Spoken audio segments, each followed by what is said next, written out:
deception by the Gibeonites.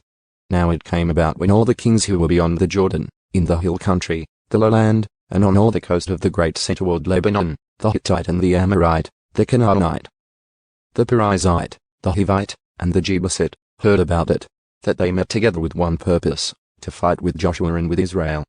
The inhabitants of Gibeon also heard what Joshua had done to Jericho and to Ai.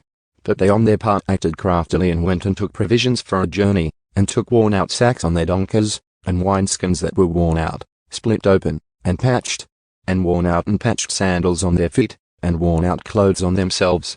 And all the bread of their provision was dry and had become crumbled. And they went to Joshua at the camp at Gilgal and said to him and to the men of Israel, We have come from a far country. Now then, make a covenant with us.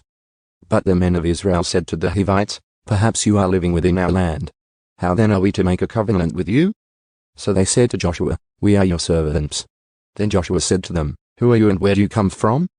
They said to him, Your servants have come from a very distant country, because of the fame of the Lord your God. For we have heard the report about him and all that he did in Egypt, and all that he did to the 2 kings of the Amorites who were beyond the Jordan, to Sihon king of Heshbon and to Og king of Bashan who was in Ashtaroth. So our elders and all the inhabitants of our country spoke to us, saying, Take provisions in your hand for the journey, and go to meet them, and say to them, We are your servants. Now then, make a covenant with us. This bread of ours was hot when we took it for our provisions from our houses on the day that we left to come to you. But now behold, it is dry and has become crumbled. And these wineskins which we filled were new, and behold, they are split open. And these clothes of ours and our sandals are worn out from the very long journey. So the men of Israel took some of their provisions, and did not ask for the counsel of the Lord. And Joshua made peace with them and made a covenant with them, to let them live. And the leaders of the congregation swore an oath to them.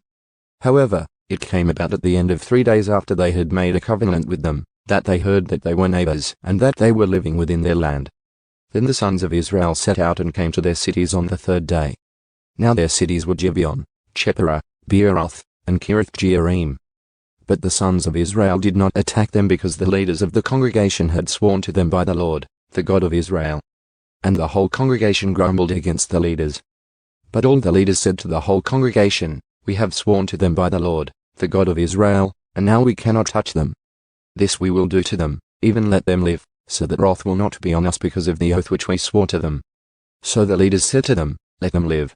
And they became gatherers of firewood and labor to draw water for the whole congregation, just as the leaders had spoken to them.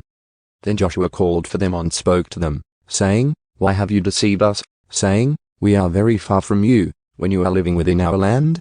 Now therefore, you are cursed, and you will never cease to be slaves, both gatherers of firewood and labor to draw water for the house of my God.